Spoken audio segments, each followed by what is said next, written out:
ప్రియమైన దేవుని సంగమా, గడిచిన వారం మనం ధ్యానించిన వాక్యం గుర్తుందా? ఏంటండి? ఇంటిల్లపాది రక్షణ, హౌస్ హోల్డ్ సాల్వేషన్ గురించి ధ్యానించుకున్నాం. 3 రకాల కుటుంబాలు ఉంటాయని, suffering family, struggling family, serving family. Suffering అంటే తల్లిదండ్రులు ఆత్మీయంగా ఉంటారు కానీ పిల్లలు లోకానుసారంగా ఉంటున్నవారు. స్ట్రగ్లింగ్ ఫ్యామిలీ అంటే భార్యాభర్తలు ఎవరో ఒకరు ఆత్మీయంగా ఉంటారు, ఒకరు లోకానుసారంగా ఉంటారు. సర్వింగ్ ఫ్యామిలీ అంటే నేను నా ఇంటి వారం యెహోవాను సేవించేదమనే విధంగా తల్లిదండ్రులు పిల్లలు కూడా దేవునిలో ఆనందిస్తూ దేవునిలో గడుపుతున్నవారు. కాబట్టి కుటుంబం అంతా కూడా ప్రభువులు ఆనందించాలంటే, కుటుంబం అంతా కూడా దేవునిలో ఉండాలి అంటే, కుటుంబానికి కావలసిన ముఖ్యమైనది ఏంటంటే హౌస్ ఆల్టర్ అని గురించి నేను ఫ్యామిలీ ఆల్టర్ గురించి చెప్పాను, గుర్తుందండి? కుటుంబ బలిపీఠము. కుటుంబ బలిపీఠం అంటే ఏంటి? ఫ్యామిలీ ప్రేయరే. పాత నిబంధన గ్రంథంలో బలిపీఠం అంటే రాళ్లతోనో కర్రలతోనో చేసి బలి పశువుని వధించి రక్తాన్ని చిందించగా ఆకాశం నుండి అగ్ని వచ్చి ఆ బలిని స్వీకరించడం అనేది ప్రారంభంలో ఆ బలిపీఠం అలా ఉండేది. క్రొత్త నిబంధన గ్రంథంకి వచ్చేసరికి బలులు లేవు, ఒకటే ఒక బలి, యేసు ప్రభు బలి. ఆ బలిపీఠము సిలువ, దాని మీద బలి పశువు యేసయ్య, రక్తము ఆయన యొక్క నిష్కలంకమైన రక్తము. ఆకాశం దిగి వచ్చింది, పరిశుద్ధాత్ముడు దిగివచ్చి మనల్నే ఏం చేశాడు? ఆయన లివింగ్ సాక్రిఫైజెస్గా మార్చేశాడు, సజీవ యాగాలుగా మనల్ని మార్చాడు. అది క్రొత్త నిబంధన గ్రంథంలో బలిపీఠం, ఆల్టర్. మరి చర్చ్ ఆల్టర్ అంటాం. చర్చ్లో ఆల్టర్ ఎప్పుడు కూడా, ఇదంతా కూడా ఏంటంటే ఇది చర్చ్ ఆల్టర్.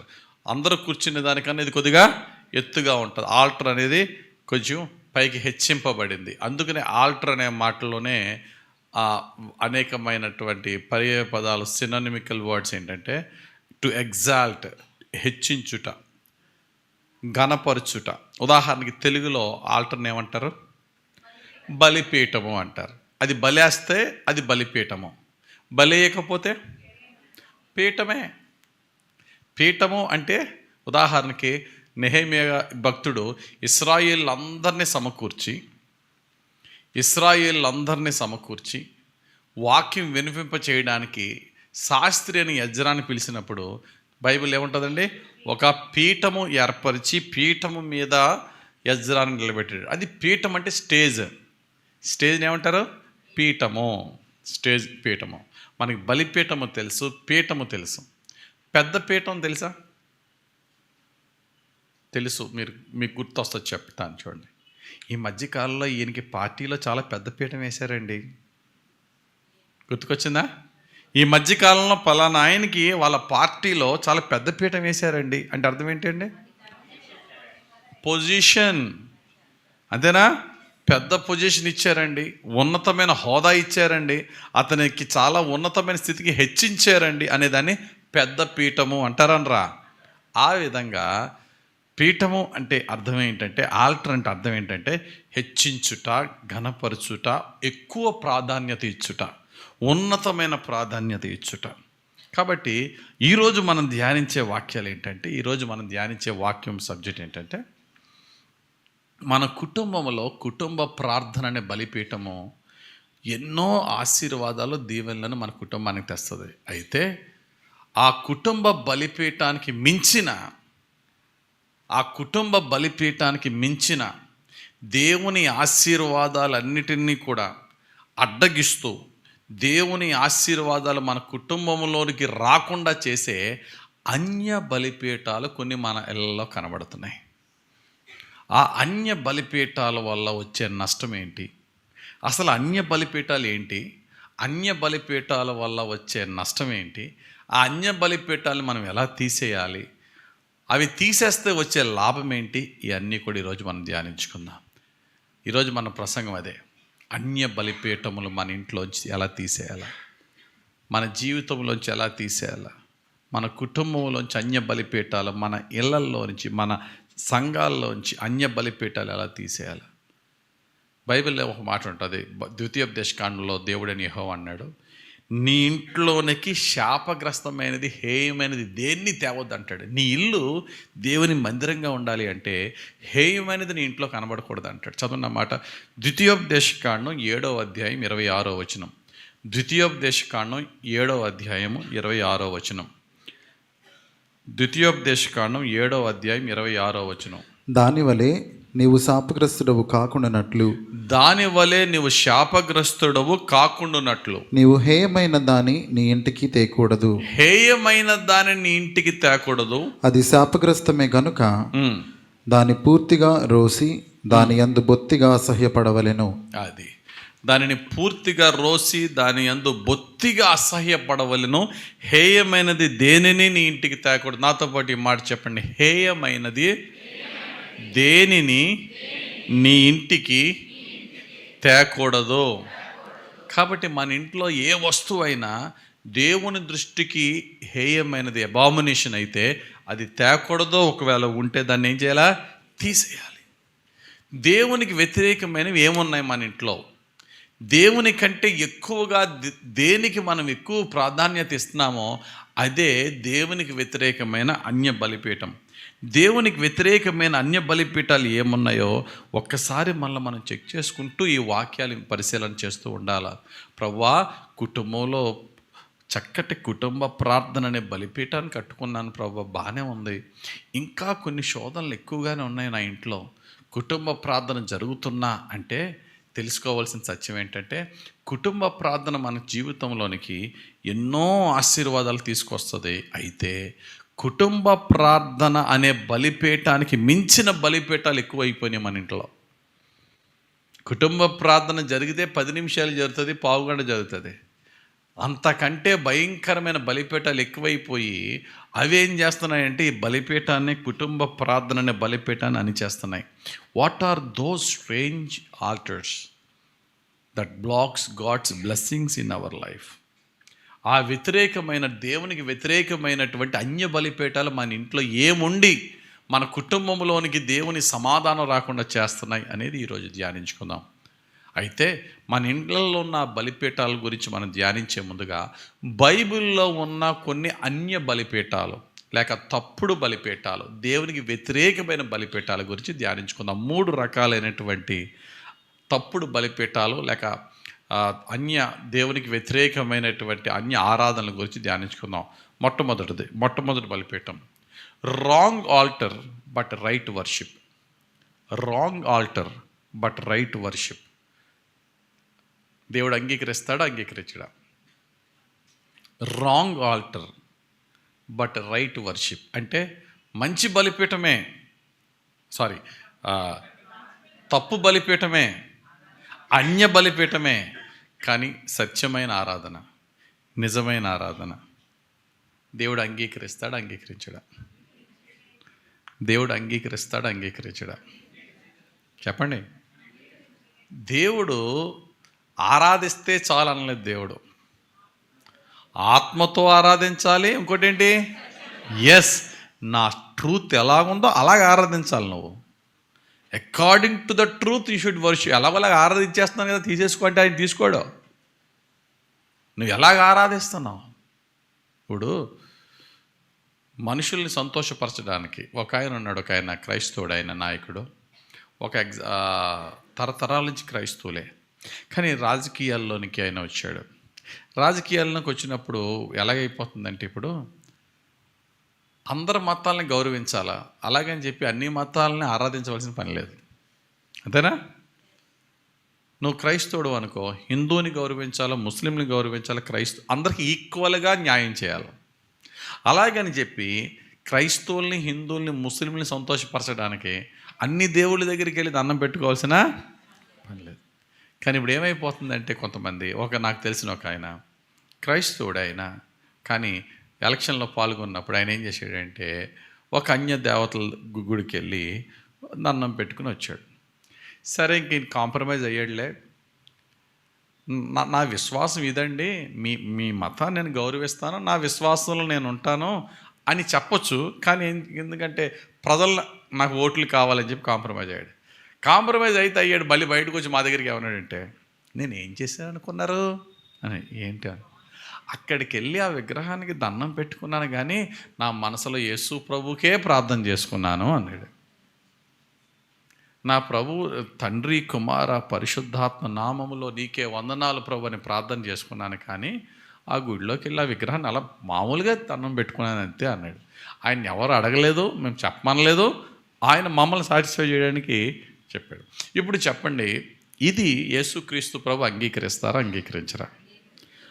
ఆయనకే కదా ఆరాధన చేసింది, ఆయనకే కదా ఆరాధన చేసింది. అంటే ఆరాధన హృదయం ఆయనకి, ఈ దండం పెట్టడం ప్రజలందరూ చూడాలి, నేను మీ ఓడినని గుర్తించాలా, మీరు నాకు ఓట్లు వేసేయాలా?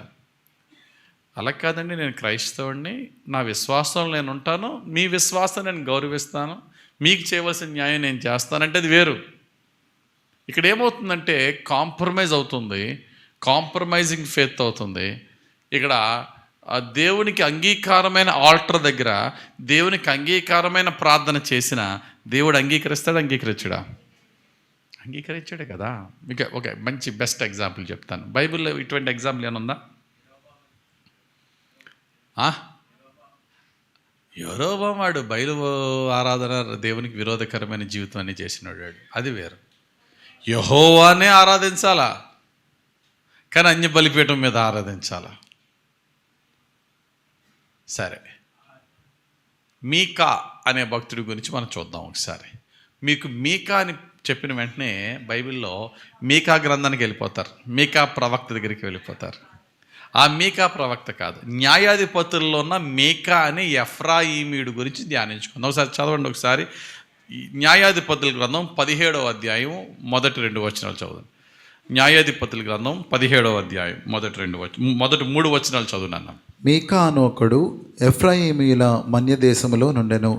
అతడు తన తల్లిని చూచి, నీ యొద్ద నుండి తీసుకొనిన రూకలు అనగా నీవు ప్రమాణము చేసి నా వినికిడిలో మాట్లాడిన ఆ 1100 వెండి రూకలు నా యొద్దనున్నవి. ఇదిగో నేను వాటిని తీసుకొంటినని ఆమెతో చెప్పగా, అతని తల్లి, నా కుమారుడు యెహోవా చేత ఆశీర్వదింపబడును గాక. ఎవరి చేత ఆశీర్వదింపబడును గాక అన్నారు? గుర్తుపెట్టుకోండి, యెహోవా చేత ఆశీర్వదింపబడును గాక అనేను. నెక్స్ట్, అతడు ఆ 1100 రూకలను తన తల్లికి మరలానీయక ఆమె పోత విగ్రహము చేయించుటకై.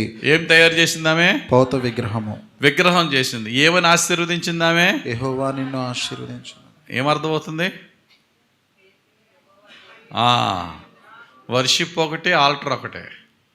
అర్థమైందా? మిక్స్డ్ ఆల్టర్స్ కనబడుతున్నాయి. యెహోవా చేత ఆశీర్వదింపబడును గాక అంది. ఏం తయారు చేసింది? పోత విగ్రహం తయారు చేసింది. ఏం చేసింది నెక్స్ట్? పోత విగ్రహము చేయించుటకై నా కుమారుని చేత తీసుకొనిన ఈ రూకలను నేను యెహోవాకు ప్రతిష్ఠించుచున్నాను, నీకు మరలా అది ఇచ్చేదన నేను. అతడు ఆ రూకలను తన తల్లికియగా ఆమె వాటిలో 200 పట్టుకొని కంసాలికి అప్పగించెను. అతడు వాటితో చెక్కబడిన ప్రతిమా స్వరూపమైన పోత విగ్రహమును చేయగా అది మీకా ఇంట ఉంచబడెను. చాలు. చదవబడిన వాక్యంలో మనకు క్లియర్గా అర్థమవుతుంది, మేకా యొక్క తల్లి ఎవరు భక్తులు? గట్టిగా చెప్పాలి, ఎవరు భక్తులు? గట్టిగా 100% యెహోవా భక్తులు. కానీ వారు చేసుకున్నదేంటి? పోత విగ్రహం తయారు చేసుకుని ఇంట్లో పెట్టుకుని ఒక మందిరం కట్టుకుని ఒక ఆల్టర్ చేసుకుని ఆరాధిస్తున్నారు. ఎవరిని? యెహోవాని. ఇంకా తర్వాత ఇంకొంచెం ముందుకెళ్ళి ఏం చేశాడంటే, ఈ మీకా తన కొడుకుల్లో ఒక కొడుకుని ఏం చేశాడట, అరే ఈ గుడికి నువ్వు యాజకుడిగా ఉండాలరా అని చెప్పి తన కుమారులో ఒక కుమారుని యాజకునిగా చేసాడట. వాస్తవంగా యాజకులు ఏ గోత్రస్తులై ఉండాలా? లేవి గోత్రస్తులు అయి ఉండాలి. మీకా ఏ గోత్రానికి చెందినవాడు? ఇందా చదివినట్టు ఎఫ్రాయిం గోత్రానికి చెందినవాడు. ఎలా యాజకుడు అవుతాడు? ఇవన్నీ కూడా ఏం బ్రేక్ చేస్తున్నాడు ఇక్కడ? మీకా ధర్మశాస్త్రాన్ని బ్రేక్ చేసుకుంటూ వస్తున్నాడు లేదా? అసలు ధర్మశాస్త్రంలో మెయిన్ 10 ఆజ్ఞల్లో ఫస్ట్ ఆజ్ఞ ఏంటి? నెక్స్ట్, నీ దేవుడిని యెహోవా నేను. తర్వాత, నేను తప్ప నీకు వేరే దేవుడు ఉండకూడదు. భూమి అందే కానీ, భూమి కింద కానీ, భూమి పైనే కానీ ఏ విగ్రహాన్ని, ఏ రూపాన్ని నువ్వు చేసుకోకూడదు, సాగిల పడకూడదు, పూజించకూడదు. ఇవన్నీ వెరీ బేసిక్స్. ఇవన్నీ బదులు కొడుతున్నాడు లేదా? బదులు కొడుతున్నాడు. ఆరాధన చేసే ఆ యాజకత్వం చేసేవాడు లేవి గోత్రంలో ఉండాలన్నాడు. అది బదులు కొట్టాడు లేదా? బదులు కొట్టాడు, అన్నీ చేసేసాడు. అలా జరుగుతుంది అతని ఫ్యామిలీ. ఈ లోపల అదే ఊరికి నిజంగా లేవి గోత్రానికి చెందిన ఒకడు ఎలా వస్తూ ఉన్నాడు. వాడికి తినడానికి తిండి లేని యాజక కుటుంబమే, కానీ తినడానికి తిండి లేదు. ఆ రోజుల్లో ఇశ్రాయేల్కి రాజు లేడు, ఎవడిష్టం వచ్చినట్టు ఆడి ప్రవర్తిస్తున్నాడు. ఆ టైంలో వస్తూ ఉంటే, అయ్యా ఎవరు నువ్వంటే, నేను లేవీనండి, నాకు ఏ విధమైన ఆధారం లేక ఎలా ఉన్నానంటే, వెంటనే ఈ మీకా ఏం చేశాడంటే, నువ్వు నిజంగా లేవీడువా, ఎంత గొప్ప భాగ్యం, నా ఇంటికి యాజకుడిగా ఉండు, నాకు ఒక గుడి ఉంది, యెహోవా దేవునికి నేను ఆరాధన చేస్తున్నాను, లేవీయుడు ఎవడో దొరక్క నా కొడుకునే యాజకుడిని చేసేసాను, నువ్వే నా యాజకుడిగా ఉంటే నేను నీకు సంవత్సరానికి ఇన్ని బట్టలు ఇస్తా, షెల్టర్ ఇస్తా, భోజనం పెడతా, అన్నీ చూసుకుంటానంటే, అలాగే సార్ ఉంటాను సార్ అన్నాడు. ఉంటాను సార్ అన్నాక అతని యాజకుని చేసిన వెంటనే ఈ మీకా చాలా సంతోషించేసి తనలో తాను అనుకుంటాడట, యెహోవా నన్ను చాలా ఆశీర్వదించేస్తాడు, ఎందుకంటే లేవీడే నా దగ్గర యాజకుడిగా వచ్చేసాడు. చదవ నా మాట 13వ వచనం చదవండి.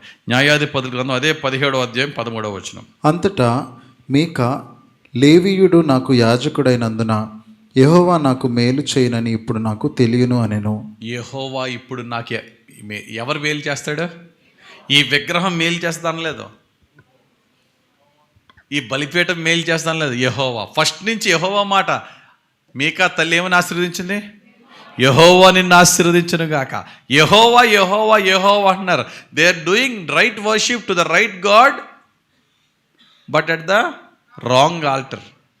అర్థమవుతుంది? అర్థం అవట్లేదా? రాంగ్ ఆల్టర్ దగ్గర వాళ్ళు రైట్ వర్షిప్ చేస్తున్నారు. ఇక్కడ జరుగుతుంది ఏంటంటే mixed worship. This is a mixed worship which is very dangerous, abomination in the sight of the Lord. God never accepts this. దేవుని దృష్టికి హేయమైనది, దేవునికి అంగీకారం కానిది. సో అలా జరుగుతుంది. మీకా అనుకుంటున్నాడు, ఈసారి చూడు దేవుడు నన్ను ఎంత బాగా ఆశీర్వదిస్తాడో అని తాను రాంగ్ ఎజంప్షన్లో ఉండి అనుకుంటూ ఉన్నాడు. కొన్ని రోజులకి దేవుడు ఎలాగ ఆశీర్వదించాడు చూడండి. కొన్ని రోజులకి ఏం జరిగిందట, దాను గోత్రస్తులు ఆ కానాను ప్రాంతంలో స్వాస్యం సంపాదించుకోవడానికి తిరుగుతూ ఉన్నారు. ఆ ఎఫ్రాయిం మన్యం వైపు వచ్చేటప్పటికి ఎవ్వలేడు. మీకా ఇల్లు ఒకటి ఉంది, చుట్టూరు ఖాళీయే. ఎవడరాని ఇలా దగ్గరికి వచ్చి చూశారు. గుడి, గృహదేవతలు, యాజకుడు, ఇదేదో భలే ఉందరా అని చెప్పి రేటు రారా అన్నాడు. ఆ యాజకుడిని పిలిచి ఆ మొత్తం విగ్రహాలను తీసి మాతో పాటు వచ్చి అన్నాడు. ఇలా చాలామంది జనం దాను గోత్రస్తులు. ఈ లోపల గబగబా మీకా వచ్చి, అదేంటండి నా విగ్రహాలు తీసేసుకుంటున్నారు, అన్యాయం కాదనంటే మాట్లాడకుండా వెళ్ళిపోయారు, గట్టిగా మాట నేను చంపేస్తానన్నారు. మీకా ఏం చేశాడంటే, యాజకుడు పోయాడు, విగ్రహాలు పోయి, గుడి పోయింది, వాళ్ళు చక్కగా విగ్రహాలు తీసుకుని వాళ్ళు వెళ్ళిపోయారు. ఇతడు సర్వం నష్టపోయాడు. ఇతడు నష్టపోవడం ఒకటంటే, ఈ బుద్ధి లేని దాను గోత్రికులు ఏం చేశారంటే ఆ విగ్రహాలను తీసుకుని వాళ్ళందరూ కూడా విగ్రహారాధన ప్రారంభించారు. మీకా ఒక కుటుంబం ప్రారంభించిన విగ్రహారాధన దాను గోత్రం అంతటికీ కూడా ఒక అంటు వ్యాధులకు అంటుపోయింది. అంత డిజాస్టర్ దారితీసింది. ఇదంతటికి కారణం ఏంటి? మీకాకి దేవుడు అంటే భయం లేదా? చెప్పండి, దేవుడు అంటే భయం లేదా? దేవుడు అంటే భయం ఉంది, దేవుడు అంటే అపారమైన భక్తి ఉంది, కానీ ఏమీ లేదు, ఆజ్ఞలకు విధేయత లేదు. ఒబీడియన్స్ కంటే కన్వీనియన్స్ చూసుకున్నాడు. ఒబీడియన్స్ అంటే ఏం చేయాలా? దేవుని యొక్క బలిపీఠం యొద్దకు వెళ్ళి నేను ఆరాధన చేయాలంటే ఎక్కడికి వెళ్ళాలి? మీకా ఇశ్రాయేలీలో ఒకే ఒక బలిపీఠం, దేవుని యొక్క గుడారం దగ్గరికి వెళ్ళాలి. ఎక్కడో ఇతను ఎఫ్రాయిం మన్యంలో ఉన్నాడు, ఎక్కడో షీలోహ్కు ఎక్కడికో వెళ్ళాలి. అక్కడికి వెళ్ళాలంటే బోళ్ళంత టైం పడుతుంది, బోళ్ళంత ఖర్చు, అంత ఎందుకు? మనమే ఒకటి చిన్న సెట్ చేసేసి కదా, చిన్న టెంపుల్ లాగా. అది వాక్యానుసారమా కాదా? వాక్యానికి వ్యతిరేకం. యాజకత్వం యాజకుడు చేయాలా? అంతవరకు మన కుర్రోళ్ళు ఉన్నారు కదా, ఎవడో యాజకుడిని పెట్టేచ్చు కదా. ఇవన్నీ ఏంటి కనబడుతున్నాయి తెలుసా? ఒబీడియన్స్ కనబడట్లేదు, అక్కడ కన్వీనియన్స్ కనబడుతుంది. అంతేనా? ట్రూత్ అవసరం లేదు, ట్రెడిషన్ ప్రకారంగా పోతే చాలు. కొంతమంది జీవితాల్లో వాక్య సత్యం అవసరం లేదు, సాంప్రదాయ ప్రకారంగా పోతారు. సాంప్రదాయ ప్రకారం అంటే ఏంటో తెలుసా? సాంప్రదాయ ప్రకారం అంటే ఏంటంటే, మా తండ్రులు ఇలాగే చేశారు, మా తాత ఇలాగే చేశాడు, మేము అలాగే చేస్తాం. అరే నీ సత్యం ఏం చెప్తుందో చూడు, నీ తాత ఏం చేశాడు, అమ్మమ్మ ఏం చేసింది కాదు. కొంతమంది ఇది నేను క్రైస్తవ కుటుంబాల గురించి మాట్లాడతాను. కొంతమంది నెలల్లో దేవునికి చక్కటి ఆరాధన చేస్తారు, కానీ తప్పుడు ఆరాధనలతో తప్పుడు ఆల్టర్స్ దగ్గర చేస్తారు. తప్పుడు ఆల్టర్ అంటే ఏంటి మీకు అర్థమయ్యే విధంగా చెప్తాను. మన ఇళ్ళల్లో క్రాస్ పెట్టుకోమా? ఇప్పుడు మన చర్చ్ ఉంది, వెనకాతలు ఏముందమ్మా? క్రాస్ ఉందా? సిలువ ఉందా? ఎప్పుడన్నా ఆ సిలువకి కొవ్వొత్తి వెలిగించి సాగిలిపడి ముద్దు పెట్టుకుని అగరబత్తీలు పెట్టామా? ఏమన్నా లేదు. ఆ సిలువను ఎందుకు పెట్టుకుంటాం? వచ్చిన వెంటనే, చర్చికి వచ్చిన వెంటనే దండం పెట్టుకోవడానిక? ఎప్పుడన్నా సిలువు దండం పెట్టుకుంటాం మనం? పెట్టుకోం. అపోస్తులు సిలువను ఎందుకు పెట్టుకున్నారు? చెన్నై వెళ్తే సెయింట్ థోమా మౌంట్లో థోమా గారు చనిపోయే ముందు గుహలో దాక్కున్నారు. ఆ గుహలో సిలువని చెక్కుకున్నాడు. ఆ సిలువని చెక్కుకున్నది ఎందుకు తెలుసా? యేసు ప్రభు శిష్యులు, అపోస్తులు అందరూ కూడా సిలువను చూసినప్పుడల్లా వారు, నా ప్రభువే ఈ సిలువను భరించినప్పుడు నేను కూడా ఈ శ్రమను ఇంకా ఎక్కువగా హత్తుకోవాలి, ఇంకా శ్రమను భరించాలని సిలువను చూసినప్పుడల్లా వారు శ్రమలకు భయపడకుండా ఇంకా ఎంకరేజ్మెంట్ పొందారు, ప్రోత్సాహపడ్డారు. సిలువను చూసి ధైర్యం పొందారు. మా ప్రభువే ఆ సిలువ మరణాన్ని పొందాడు, నేను ప్రభు కొరకు హతసాక్షి అవ్వడానికి ఏ మాత్రము కూడా వెనుదిరగనని చెప్పి సిలువను చూసి వారు శ్రమను సహించారు. అంతేగాని సిలువను చేసుకుని దాన్ని ఆరాధించలేదు వాళ్ళు. మన సిలువని పెట్టుకున్నప్పుడు సిలువను గూర్చిన వార్త మనకి జ్ఞాపకం రావాలా, సిలువ యొక్క సువార్త భారం మనకు కలగాలని చెప్పి మన సిలువను పెట్టుకుంటాం, ఒక చిహ్నంగా, ఒక గుర్తుగా, అంతే. కానీ అదే సిలువని కొంతమంది క్రైస్తవులు ఏం చేస్తారు తెలుసా? ఇంట్లో సిలువ పెట్టుకుంటారు. మరికొంతమంది యేసు ప్రభు ఫోటోలు పెట్టుకుంటారు. ఆ ఫోటోలకు ఒక దండ వేస్తారు, ఆ దండ దగ్గర ఒక అగరబత్తి వెలిగిస్తారు. ఉన్నాయా లేవా? అన్నీ ఏమన్నా ఉంటే కొన్ని పూలు పెడతారు అక్కడ, లేదా కొవ్వొత్తు పెడతారు. ఏమన్నా ఇంట్లో ఏమన్నా స్వీట్లు పప్పులు ఏమన్నా వండుకుంటే అక్కడ ఒక 4 పెడతారు. ఏం జరుగుతుంది ఇక్కడ? మరి ఎవరికి ప్రార్థన చేస్తారు? రైట్ ప్రేయర్, పరలోక ప్రార్థన చేస్తారు, అన్నీ బాగానే ఉంటాయి ప్రార్థన. అక్కడ జరుగుతుంది పక్కా విగ్రహారాధన. దాన్నే మీకా వర్షిప్ అనండి. ఏంటది? ఒకవేళ ఎవరిళ్ళల్లో అన్నటువంటి మేకా ఆరాధన జరుగుతుంటే మేకా నష్టపోయాడా, లాభం పొందాడా? దారుణంగా నష్టపోయాడు. నీ జీవితం కూడా నష్టపోతావు, జాగ్రత్త. మా ఇంట్లో ఎక్కడ చూడు నీకు యేసుప్రభు ఫోటో ఎక్కడ కనబడదు. నా ఇంట్లో ఎప్పుడు పెట్టను, ఎవరింట్లో పెట్టుకుని నాకు అనవసరం. నా ఇంట్లో అయితే నేను ఎప్పుడు పెట్టను యేసుప్రభు ఫోటో.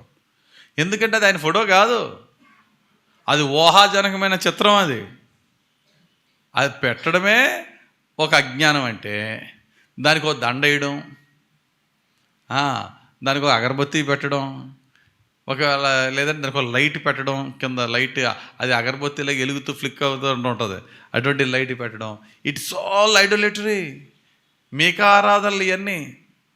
ఒకవేళ అటువంటివి ఉంటే కనుక మారండి. తెలియనంతవరకు ఓకే, తెలియనంతవరకు ఆ అజ్ఞాన కాలాన్ని దేవుడు చూచి చూడనట్టుగా ఊరుకున్నాడు. ఈరోజు దేవుడు చెప్తున్నాడు, మారండి. మారకపోతే ఏమో తెలుసా? భయంకరం, వంశపారంపర్యంగా అంటుకుపోద్ది. మీకా తాగిపోయింది అది, ఆ దరిద్రం అక్కడ తాగలే, గోత్రానికి అంటుకుపోయింది కదా. కొంతమంది అలాగే చేస్తారు. లేదండి మా తాతయ్య గారు అలాగే చేసేవారండి, and it works well with ఆ family.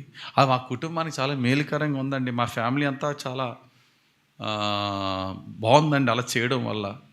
This works for me, నాకు బాగానే పని జరుగుతుంది అంటే నీ ఫ్యామిలీకి ఒకలాగా నా ఫ్యామిలీకి ఒకలాగా ఉందా బైబిల్? బైబిల్ కులానికి ఒకటే, కుటుంబానికి ఒకటే, ఇళ్ళకొకటి కాదు. కొన్ని మన హైందవ మతంలో వాళ్ళకు ఉంటాయి, అది వాళ్ళకి పర్వాలేదు. నువ్వు క్రైస్తవ్యం వచ్చిన తర్వాత నీకు ఎలా ఉండకూడదు. మా నాన్నగారు డిస్టర్బెన్స్ ఏంటి? మా నాన్నగారు ప్రభువులోకి రాకముందు అన్యుడిగా ఉన్నారు ఆయన.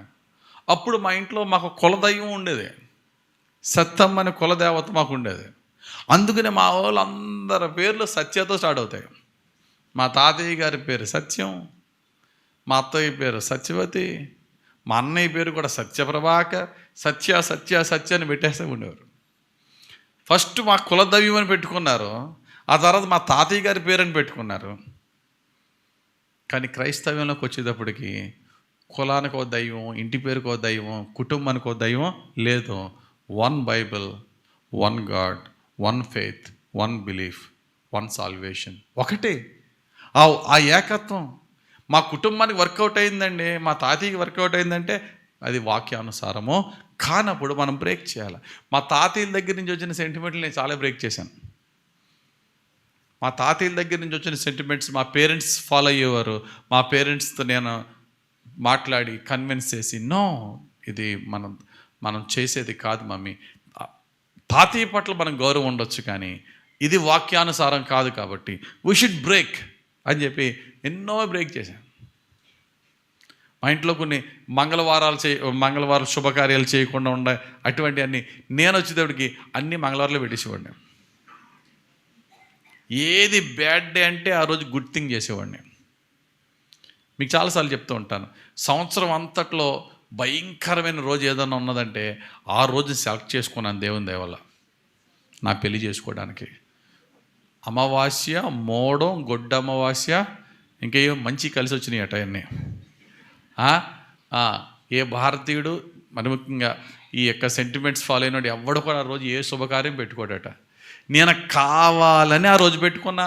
చక్కగా దేవుడు చాలా ఆశీర్వదించాడు నా కుటుంబాన్ని. దీవెనకరమైన భార్య, దీవెనకరమైన పిల్లలు, పీస్. అన్నిటికన్నా మించింది సమాధానం ఉంది ఇంట్లో. ఇంటి నిండా సమాధానంతో హ్యాపీగా ఉంటున్నాం. మరి సాతాను శోధించలేదా? ఎందుకు శోధించడం? అందరినీ శోధిస్తాడు వాడు. ఇప్పుడు చెప్పండి, విడాకులు తీసుకున్న వాళ్ళు అందరూ కూడా దుర్మార్గాల్లో పెళ్లి చేసుకున్న వాళ్ళ? చెప్పండి. చాలా కుటుంబాలు బ్రేక్ అయిపోయి విడాకులు తీసేసుకున్నారు. వాళ్ళందరూ దుర్ముహూర్తాలు చేసుకున్న వాళ్ళలో కూడా రకరకాల క్యాలెండర్లో రకరకాల జ్యోతిష్కులు పంచాంగాలు అన్నీ తీసి the best day, best hour, best second పెళ్లి చేసుకున్న వాళ్ళే కదా. మరి వాళ్ళు ఎందుకు బ్రేక్ అవని? మంచి రోజు చెడ్డ రోజు అంటే ప్రతిరోజు దేవుడు మనకిచ్చింది మంచి రోజే.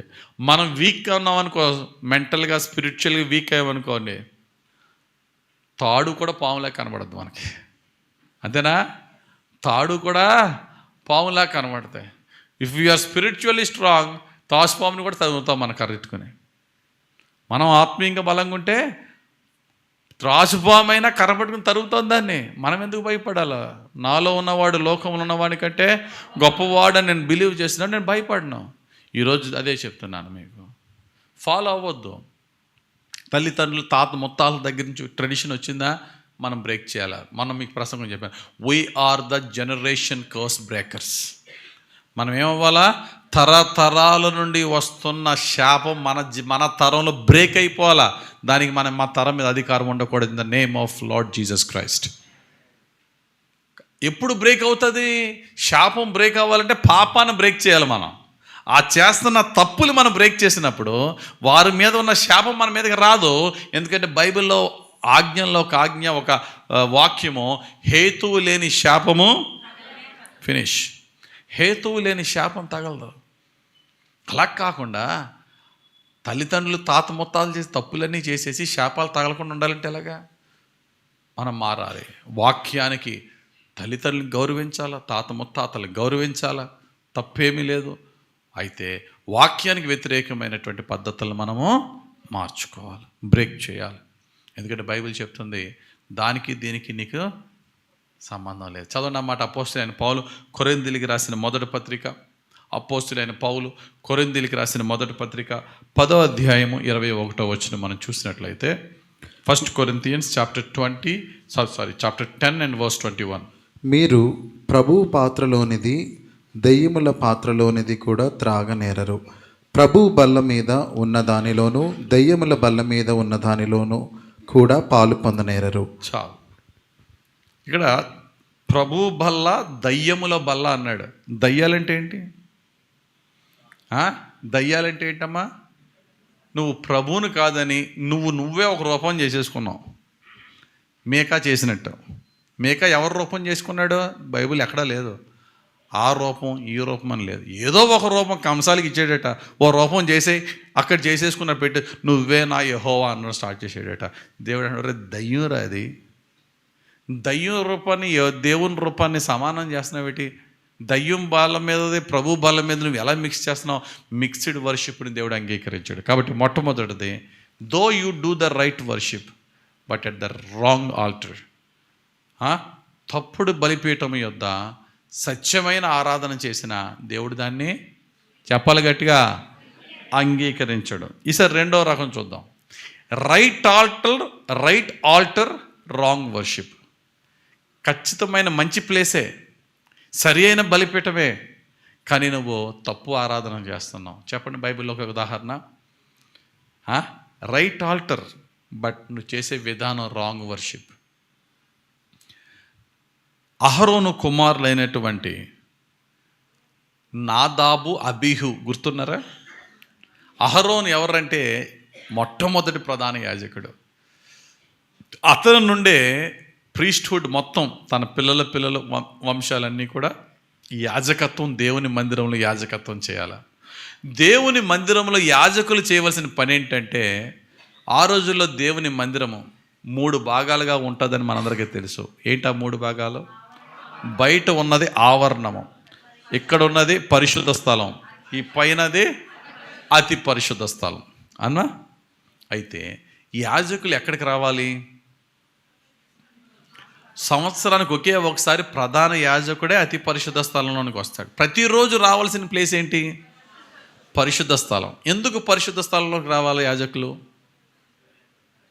పరిశుద్ధ స్థలానికి అతి పరిశుద్ధ స్థలానికి మధ్యలో కర్టెన్ ఉంటుంది.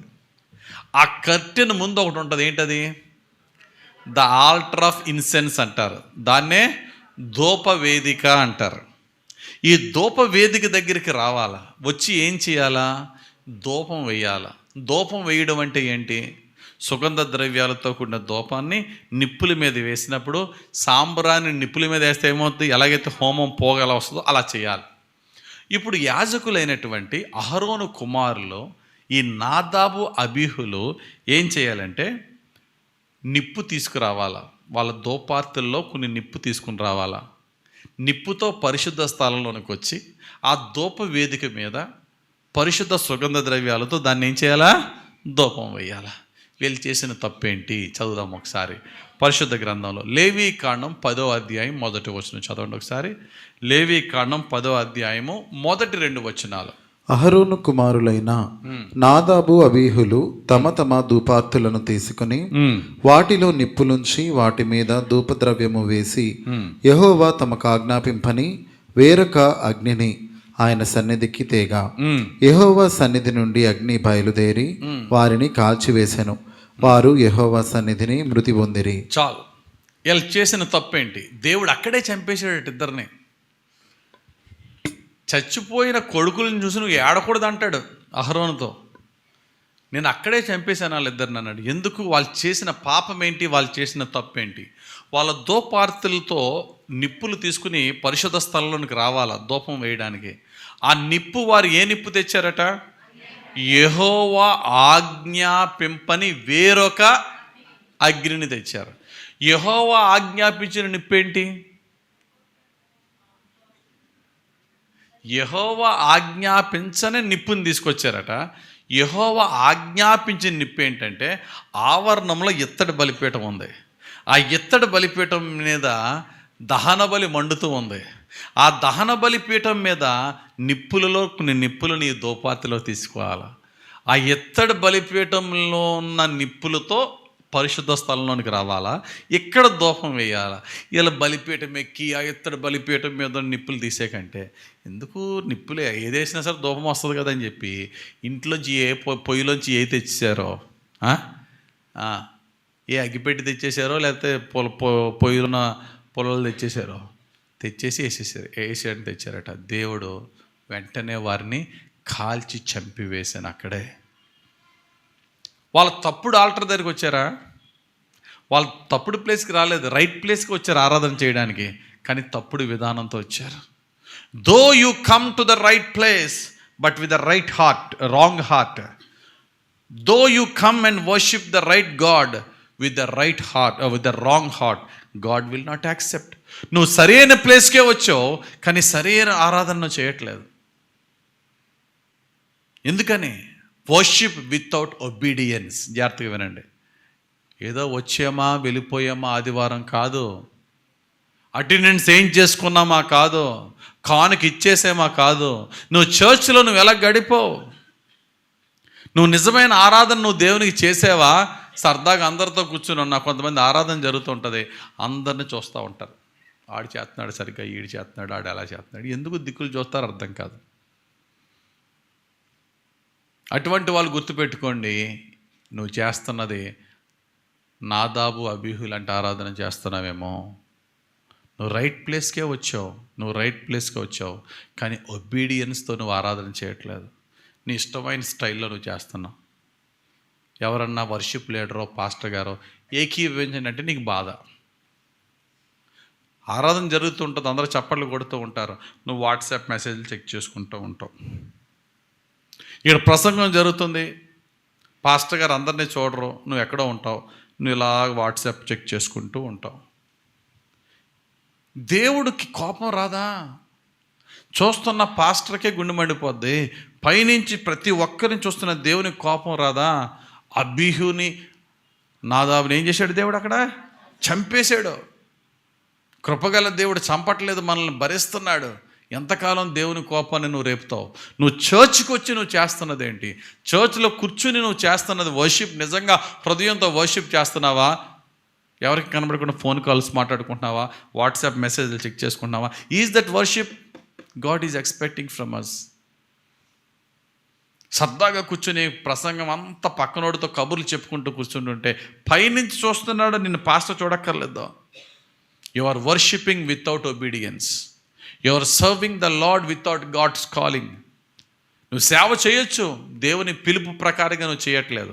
నువ్వు వాక్యం చెప్పొచ్చు, you are preaching with your mind but not with the spirit. నాకు బాగా వచ్చు కదా బైబిల్ అని చెప్పేసి నీ బైబిల్ జ్ఞానాన్ని చూపించడానికి నువ్వు వాక్యం చెప్పొచ్చు, కానీ ప్రార్థనలో కనిపెట్టి దేవుని ఆత్మ ప్రేరణతో నువ్వు వాక్యం చెప్పనప్పుడు ఆ వాక్యం దేవునికి అంగీకారం కాదు. నీ టాలెంట్తో నువ్వు చేయొచ్చు, కానీ నీ సబ్మిషన్ దేవుని దగ్గర లేకపోతే, if you are not submitting to the Lord and serving with your talent, నీ టాలెంట్తో దేవునికి పని లేదు, నీ టాలెంట్ అవడకు కావాలా. Though you have zeal without holiness. నీకు చెయ్యాలి, సేవ చేసేయాలి, చర్చికి వెళ్ళిపోవాలి అని అనుకుంటూ పరిశుద్ధత లేకపోతే ఎందుకు? నువ్వు ఆరాధన చేస్తున్నావు, కానీ నీ హృదయాన్ని దేవునికి ఇవ్వట్లేదు.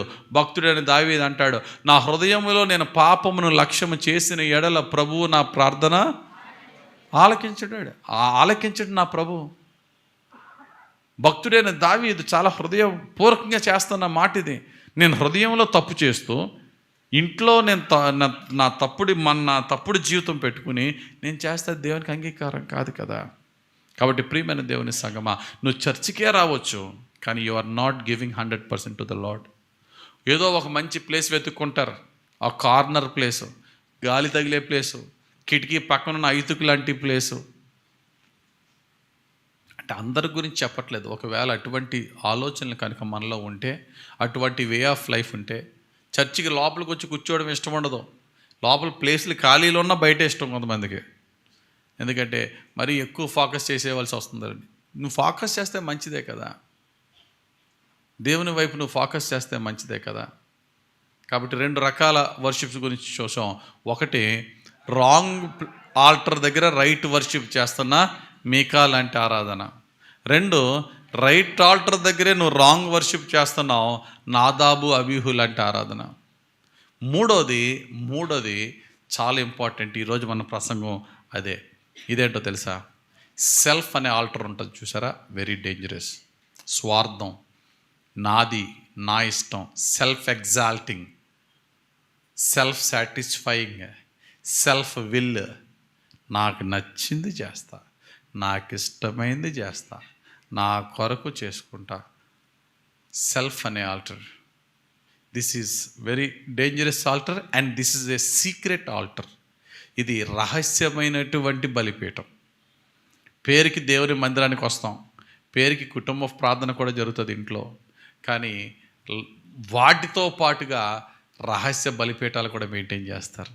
రహస్య బలిపీఠం ఇందాక మీకు చెప్పాను.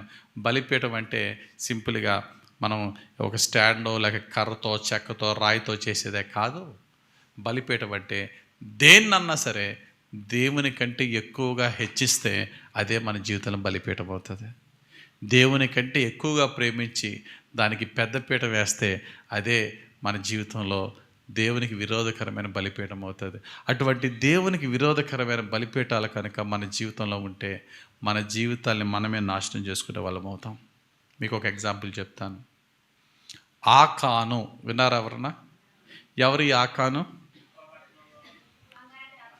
కరెక్ట్గా దేవుడు క్లియర్గా చెప్పేశాడు, మీరు వెళ్ళి యుద్ధం చేసే యుద్ధం ఎరుకో పట్టణంతో యుద్ధం చేస్తారు. ఆ ఎరుకో పట్టణస్థులు నాకు విరోధంగా జీవిస్తున్నవారు, ఆ ఎరుకో పట్టణాన్ని మొత్తాన్ని నేను నాశనం చేస్తున్నా, మీ చేతికి అప్పగిస్తున్నా.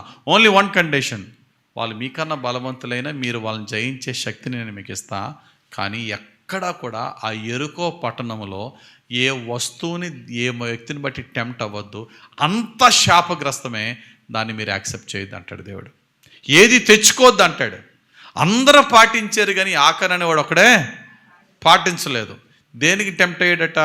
మంచి షేనారు వస్త్రం, బాబిలోనియన్ గార్మెంట్ నిగనిగలాడిపోతుంది, భలే ఉందరా ఈ వస్త్రం అనుకున్నాడు. ప్రక్కనే మంచి బంగారపు కడ్డీ ఒకటి దొరికింది, అమ్మో గోల్డ్ బిస్కెట్ రా అనుకున్నాడు.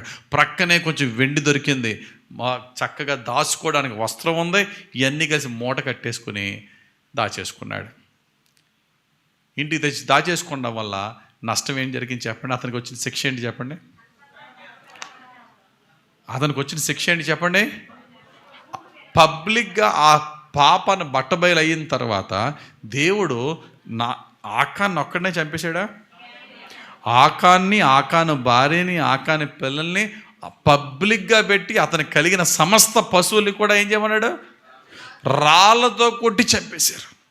ఏమంటే మీరు ఆ స్టోరీ చదివినప్పుడు నీలో ఎవరికన్నా, ప్రభువా ఆ ఆకానుగాడి చేసిన పాపానికి ఆకానుగాడిని చంపేయచ్చు కదా, అన్యాయంగా వాడు వల్ల వాడి భార్య వాడి పిల్లలు అందరూ చంపబడ్డారేంటని ఎప్పుడైనా డౌట్ వచ్చిందా మీలో ఎవరికన్నా? డౌట్ వస్తే చేయొద్దండి. ఎంతమంది డౌట్ వచ్చిందో చేయొద్దండి పైకి కరెక్ట్గా.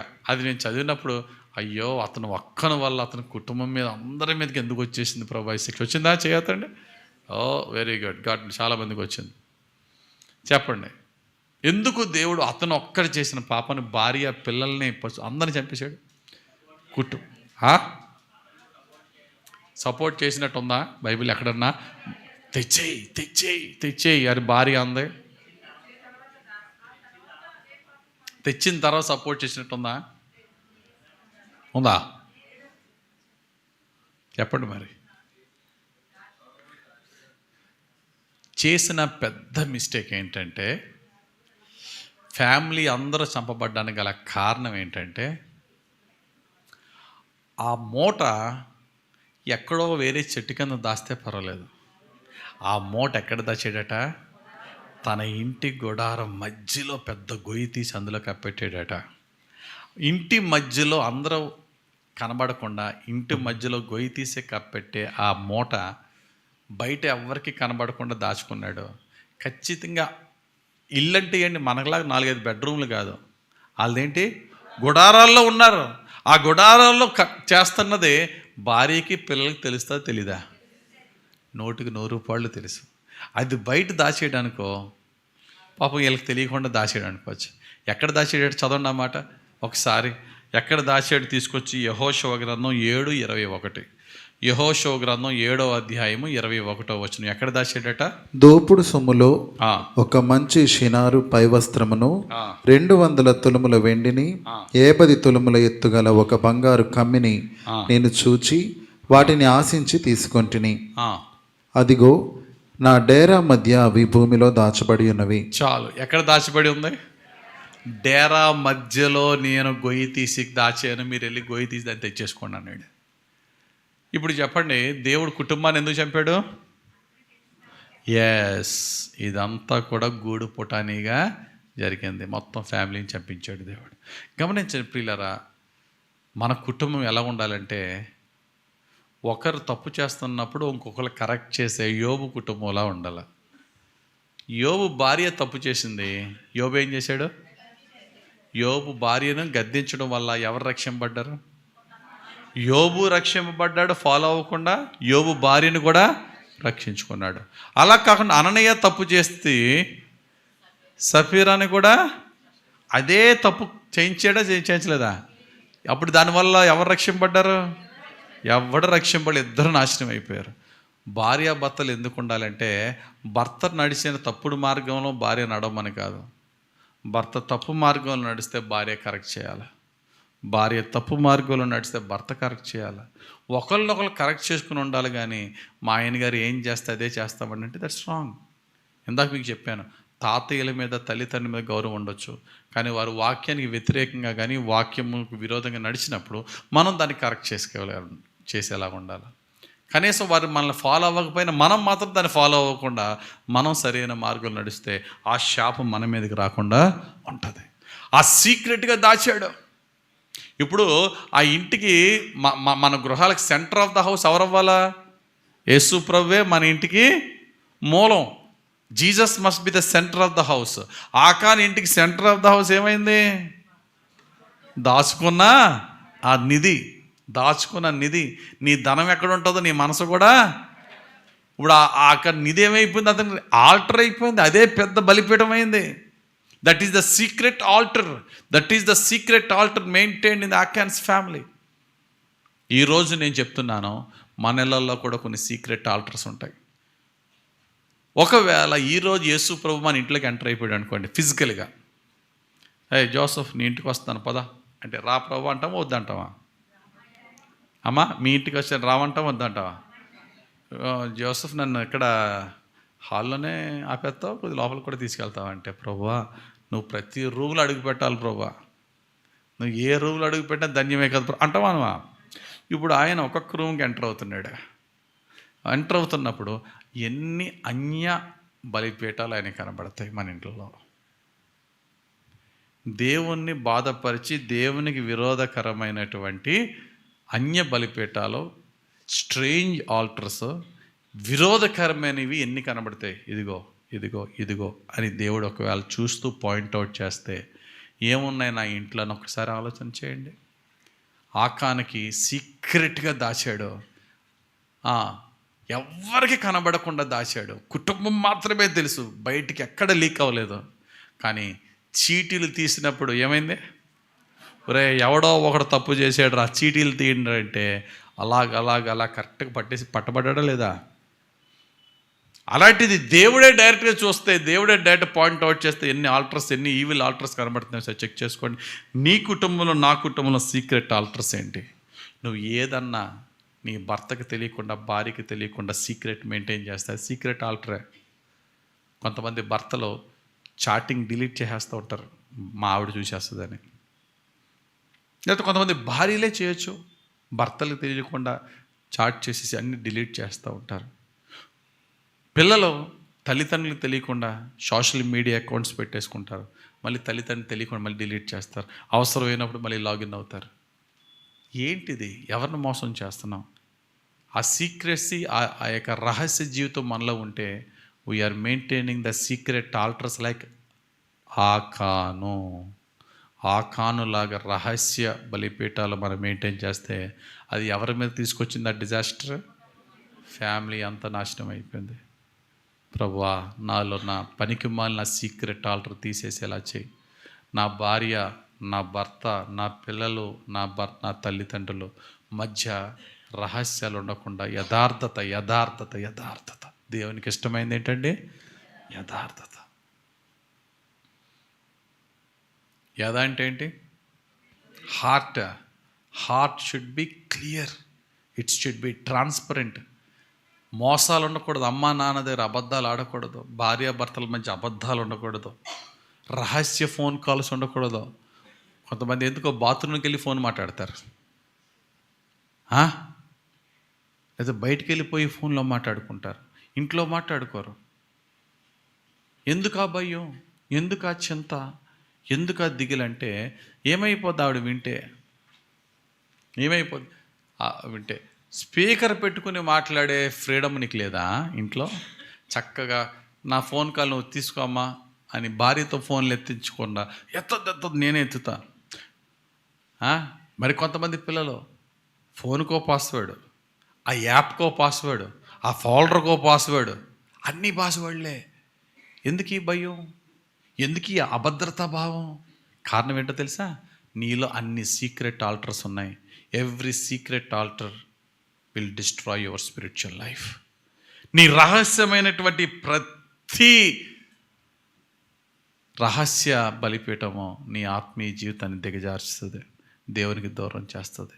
అది పాపము. ఆ సీక్రెట్ అంటేనే అది పాపం. అది ఆ secret relationship with that so and so person ఒకవేళ ఉంటే బ్రేక్ చేసే ఈ రోజునే, ఒకవేళ ఉంటే తొలగించే ఈ రోజునే, ఒకవేళ ఉంటే అది హృదయం వాక్యం వింటూ ఉంటుండగా నీ హృదయంలో నా హృదయంలో ప్రభు చూపిస్తుండంటే, ప్రభువా ఆ సీక్రెట్ ఎంటర్టైన్మెంట్ నేను టీవీలో అందరూ చూస్తున్నప్పుడు ఒకటి, ఎవరు లేనప్పుడు ఒకటి, సెల్ ఫోన్లో అందరూ చూస్తున్నప్పుడు ఒకటి, ఎవరు లేనప్పుడు ఒకటి, ఆ సీక్రెట్ ఎంటర్టైన్మెంట్ సీక్రెట్స్ని నాలో డిస్ట్రాయ్ చేయి ప్రభు అని దేవుడిని అడుగుదాం.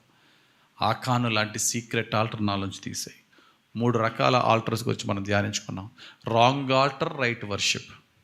Right altar, wrong worship. Secret altars that is self lustful altars, self and lustful altars ఇవి.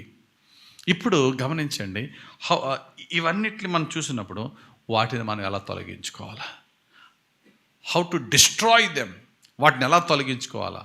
4 విషయాలు చెప్తాను. నెంబర్ 1, ఫస్ట్ అవి డిస్ట్రాయ్ చేయాలంటే, వాటిని తొలగించుకోవాలంటే ఐడెంటిఫై యువర్ సీక్రెట్ ఆల్టర్స్. మొట్టమొదటిగా నీ రహస్య బలిపీఠాలు ఏమున్నాయో గుర్తించుకో. ఫస్ట్ నీ రహస్య బలిపీఠాలు ఏమున్నాయో గుర్తించుకో. 2 పనులు చేయాలి. ఈ సెర్చ్ 2 చోట్ల జరగాల. 1 బ్రెయిన్లో, 2 హార్ట్లో. 1 మన మైండ్ ఉపయోగించి నాలో దేవునికి ఇష్టమైన రహస్య బలిపీఠాలు ఏంటి, ఈ మైండ్ ఉపయోగించడానికి ఏం చేయాలంటే ఆత్మ పరిశీలన ఒకసారి మనమే థింక్ చేసుకుందాం. విలాప వాక్యాల్లో ఉంటుంది ఈ మాట. విలాప వాక్యాలు 3వ అధ్యాయం 40వ వచనం చదవండి ఒకసారి. విలాప వాక్యాలు, లామెంటేషన్స్ చాప్టర్ 3 and verse 40. మన మార్గములను పరిశోధించి తెలుసుకొని, మన మార్గములను అంటే ఎవ్రీడే మనం నడుస్తున్న మన విధి విధానాలను, మన డైలీ రొటీన్ లైఫ్ని ఒక్కసారి పరిశీలన చేసి తెలుసుకొని, పరిశోధించి తెలుసుకొని మనము యెహోవా తట్టు తిరుగుదాము. అది this is the way how we need to turn towards the lord. దేవుని వైపు తిరగవలసిన, దేవుని తట్టు తిరిగే విధానం ఏంటంటే మన మార్గములను పరిశోధించి తెలుసుకుందాం. ఒకసారి మనమే థింక్ చేసుకుందాం. నేను ఎవ్రీడే, నేను నా ఆఫీస్లో నేను అందరితో ఎలా ప్రవర్తిస్తున్నాను, నేను నా స్కూల్లో, నా కాలేజీలో, నా సెల్ ఫోన్లో, నా ప్రైవేట్ లైఫ్లో, నా సీక్రెట్ లైఫ్లో నేను ఎలాగుంటున్నానని ఎవరి కాళ్ళు ఒకసారి పరిశీలన చేసుకుందాం. ఒకవేళ ఏమైనా కనబడ్డాయి అనుకో, వాటిని బట్టి మనం వర్కౌట్ చేసుకోవాలి. నెక్స్ట్ ఒకవేళ ఇంకా సరిగా కనబడలేదనుకో, ఇప్పుడు హార్ట్కి వెళ్ళి, ఇప్పుడు హార్ట్లో ఉన్న స్పిరిట్తో దేవునికి ప్రార్థన చేయి. దావీదు వలె 139వ కీర్తన 23-24 వచనాలు, దేవా ఏం చేయమన్నాడు? దేవా నన్ను పరిశోధించి నా హృదయమును తెలుసుకొనుము, నన్ను పరీక్షించి నా ఆలోచనలను తెలుసుకొనుము, నీకు ఆయాసకరమైన మార్గము నాయందున్నదేమో చూడుము, నిత్య మార్గములో నన్ను నడిపించము. ప్రభువా నాకు బోధించు, ప్రభువా నాకు బయలుపరచు, ప్రభువా నువ్వు నా ఇంట్లోనికి అడుగుపెట్టి లోపలికి వచ్చినప్పుడు ఎక్కడెక్కడ ఎవరెవరిలో ఏ విధమైన రహస్యపరమైనటువంటి నీకు వ్యతిరేకమైనటువంటి అన్య బలిపీఠాలు ఉన్నాయో, ఇందాక చెప్పాను కదా, అన్య బలిపీఠం అంటే ఏంటి? దేవుని కంటే ఎక్కువగా హెచ్చించి, దేవుని కంటే ఎక్కువగా ప్రేమించి, దేవుని కంటే ఎక్కువ మొదటి స్థానం ఇచ్చేసే బలిపీఠాలు ఏమున్నాయో మాకు చూపించు ప్రభువా. వాటిలోంచి నన్ను తప్పించు ప్రభువా, నా కుటుంబాన్ని రక్షించు ప్రభువా అని మన మైండ్తో సెర్చ్ చేద్దాం, మన హార్ట్తో ప్రార్థన చేద్దాం. స్పిరిట్లో దేవుడు మనకు బోధిస్తాడు. ఒకసారి చెక్ చేసుకుందాం, ఏమున్నాయి నా ఇంట్లో, ఏ వస్తువు దేవునికి నన్ను దూరం చేస్తుంది. ఇందాక చెప్పాను కదా, ఆస్ట్రాలజీ, రాశి ఫలాలు ఫాలో అయిపోతున్నావా? రాశి ఫలాలు ఫాలో అయిపోయి తెల్లవారితే లెగిసిన దగ్గర నుంచి పేపర్ చదివేసి, లేకపోతే ఈనాడు పుస్తకం వస్తే తీసేసి అందులో రాహు కాలం ఏంటి, మంచి రోజు ఏంటి, మంచి సమయం ఏంటి, ఎప్పుడు బయటికి వెళ్ళాలి, ఎప్పుడు బయటికి వెళ్ళకూడదు, అదే భయంకరమైన దేవునికి వ్యతిరేకమైనటువంటి evil altar in your family అవ్వచ్చు. అటువంటి ఆస్ట్రాలజీ ఫాలో అయిపోయి, హోరోస్కోప్ ఫాలో అయిపోయి, నా సైన్ ఏంటి, జోడియాక సైన్ ఏంటి, ఇవన్నీ కూడా ఈవిల్ ఆల్టర్స్. నువ్వు క్రీస్తుని కలిగి ఉన్నావు, పరిశుద్ధమైన బలిపీఠం కలిగి ఉన్నావు, ఇటువంటి వాటిని నువ్వు తొలగించుకో. చూడకూడని కళ్ళతో చూస్తూ, పోర్నోగ్రఫీ చూస్తూ, అపవిత్రమైన మీడియా చూస్తూ అపవిత్రమైపోతుందా, అదే భయంకరమైనటువంటి బలిపీఠం దేవునికి వ్యతిరేకం. నీకు ఫ్యామిలీ పేరు జరుగుతుంది, కనీసం సమాధానం ఎందుకు రావట్లేదు ఇంట్లో? కుటుంబ ప్రార్థన ఖచ్చితంగా ఆశీర్వాదాలు తెస్తుంది. కాకపోతే ఈ కుటుంబ ప్రార్థన అనే బలిపీఠాలు మించిన బలిపీఠాలు చాలా పెద్దవి అయిపోతున్నాయి ఇంట్లో. మోర్ దాన్ ఫ్యామిలీ ప్రేయర్ అనే ఆల్టర్కి మించిన బలిపీఠాలు ఎక్కువైపోతున్నాయేమో. అది టీవీ ద్వారా కానీ, సెల్ ఫోన్ ద్వారా కానీ అవ్వచ్చు. లేక ఏమీ లేకపోతే కొంతమందికి లవ్ ఫర్ మనీ, డబ్బును విపరీతంగా లవ్ ఆఫ్ మనీతో నింపబడిపోయి దేవుని కంటే డబ్బుకి ఎక్కువ ప్రాధాన్యత అవ్వచ్చు. కొంతమంది దేవుని కంటే వారి యొక్క కెరీర్, వారి యొక్క ఉద్యోగం, వారి వ్యాపారం దేవుని కంటే పైపేటమే ఇచ్చేసి దేవునికి ఆ యొక్క ప్రొఫెషన్కి. ఒకసారి చెక్ చేసుకుందామా? Let us examine our life. ప్రభువా, నీకు వ్యతిరేకమైన బలిపీఠం ఏముంది? నా అలవాట్లు, నా త్రాగుడు, నా యొక్క జోదం ఏమైతే ఉన్నాయో. నీతిమంతుల గుడారములు ఏముండాలట? నీతిమంతుని గుడారములో రక్షణ గూర్చిన ఉత్సాహ సునాదము వినబడను. కానీ నా ఇంట్లో సినిమా పాటలు ఎక్కువ వినబడుతున్నాయా? గమనించండి ప్రియులారా, మన ఇంట్లో, మన చర్చిలో ఇన్ని పాటలు పాడినా సెల్ ఫోన్లో ఒక్క సినిమా పాట వింటే ఇన్ని పాటలు మర్చిపోతాం. అదే రాత్రంతా అదే గుర్తుకొస్తుంది. అంత దరిద్రం అది. అంతేనా? చర్చిలో 6 డజన్ పాటలు పాడాయి, నువ్వు దారిలో ఒక్క సినిమా పాట వింటే మ్యూజిక్, అదే మళ్ళీ మన మైండ్లో తిరుగుతూ ఉంటుంది. అదేంటో మరి. దేవుడిని అడగాలి, ప్రభువా నాకు ఆ బంధకాల నుంచి విడిపించు ప్రభువా, నాకు ఈ వరల్డ్లీ మ్యూజిక్, సాటనిక్ మ్యూజిక్ వద్దు నాయన. ఈ లోక సంబంధమైన సెక్యులర్ లైఫ్ నుంచి ఆ బలిపీఠాలు అన్నీ డిస్ట్రాయ్ చేయి ప్రభువా, దేవుడిని అడుగు. ఫస్ట్ ఏంటి? 4 పాయింట్స్లో first point, identify the evil altars in your life.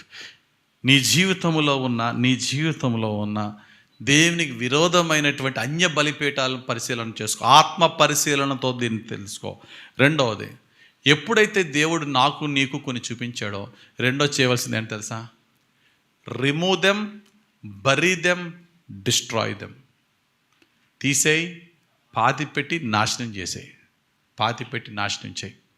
భక్తుడైన యాకోబుతో ఒకరోజు అంటున్నాడు దేవుడు, యాకోబు 20 సంవత్సరాలు మీ మామ దగ్గర ఉన్న కాలం పూర్తయింది, నేను నిన్ను దీవించబోతున్నాను, లేచి నీతో నేను మొట్టమొదటిగా మాట్లాడిన ప్లేస్ ఏంటది? బేతేలు దగ్గరికి వెళ్ళమంటాడు. అలాగే ప్రభు వెళ్ళిపోతాను ప్రభు అంటే 1 కండిషన్ అంటాడు. ఏంటి ఆ కండిషన్? Cleanse your self. నీ ఇంటిల్లపాది, నీ కుటుంబం అందరూ కూడా మిమ్మును మీరు శుద్ధి చేసుకోండి అంటాడు. శుద్ధి చేసుకోవడం అంటే ఏంటి? స్నానం చేయడమా? ఏంటట? వెంటనే లేచి యాకోబు తన భార్యల పిల్లల దగ్గరికి వెళ్ళి, మీ మధ్యన ఉన్న అన్య విగ్రహాలను పారవేయుడి. మీ ఇంట్లో ఉన్న అన్య విగ్రహాలను పారవేయుడి. లాబాను దగ్గర తెచ్చేసుకున్నారు, వీళ్ళు తెచ్చేసుకున్నారు. అబద్ధం ఆడి దొంగతనం చేసి తెచ్చేసుకుంది రాహేలు.